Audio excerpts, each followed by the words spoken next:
What's up, guys? Good morning. It's Jonathan with One Big Impact. So, as you know, the challenge is getting ready to come up, and it is on February 4th. There's a couple things that I want to mention before that happens. It's really important that you get ready for the challenge. I'm releasing this video now because waiting till later is just a bad idea.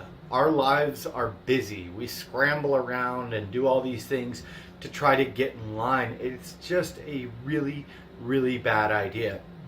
There's some things that I want you to pick up before that happens.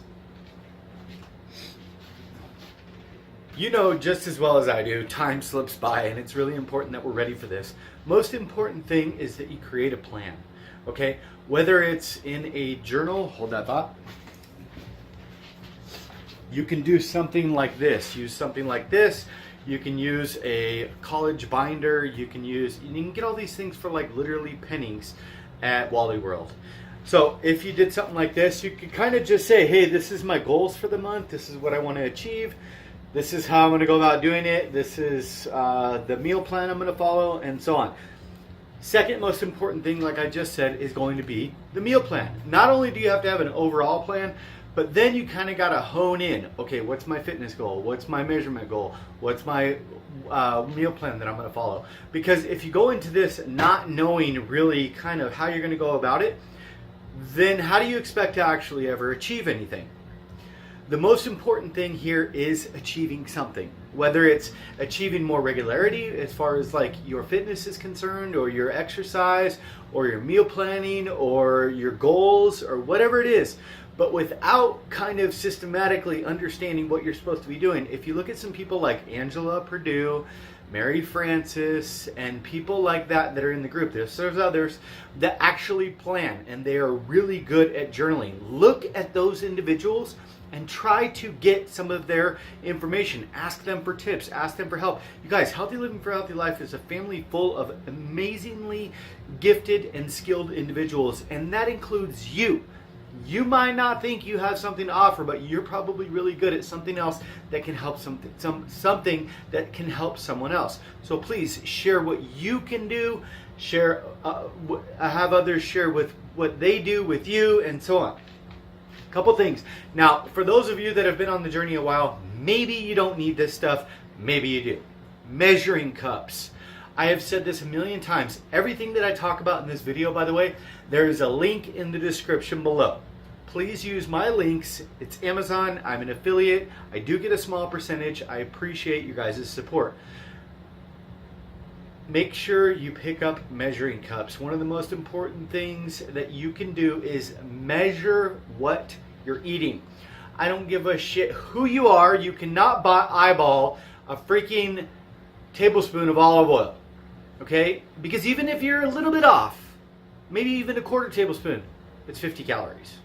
Don't do that. Okay? It's not necessarily that we're counting calories. Yes, you should, because you should understand your ranges. But the next thing, and I had to reach down for that one because I had to put it low. Food scale. This is probably the coolest food scale ever. You don't have to get this one, but I will link up this one and a cheap one in the link in the description below. Measure your freaking foods.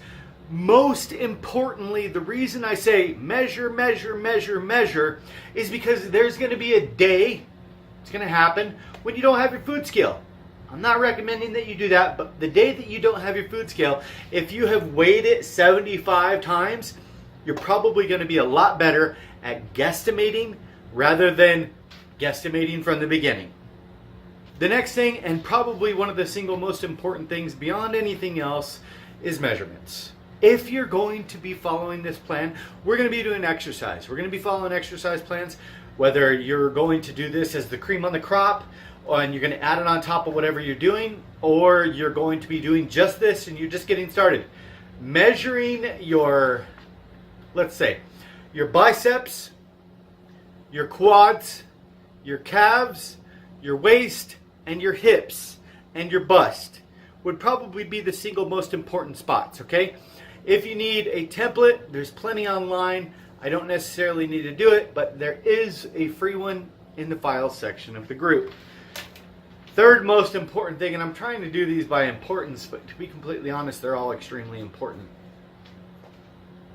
fitness tracker, aka journal, aka holy crap, you should buy 2 of these because they're, first of all, it's cheaper when you buy 2. Second of all, it's important that you're going to be tracking not only for this challenge, for the rest of eternity, okay? Because you're going to be able to look back.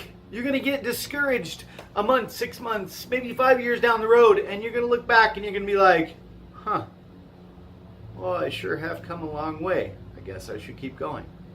You guys, this is the one I recommend. I think it's like $14. It's got really good reviews on Amazon. It's great. You can fit, first of all, you can write in pencil or pen, and it doesn't smear.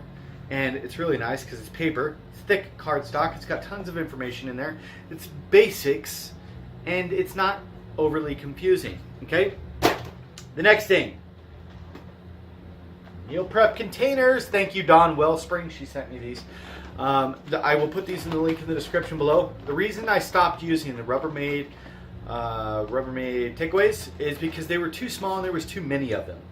So I got these and started using these because they're uniform. You don't have to look for different lids. Everything's got the same lid. You can fit multiple meals inside one and save space. Blah, blah, blah. Good to go.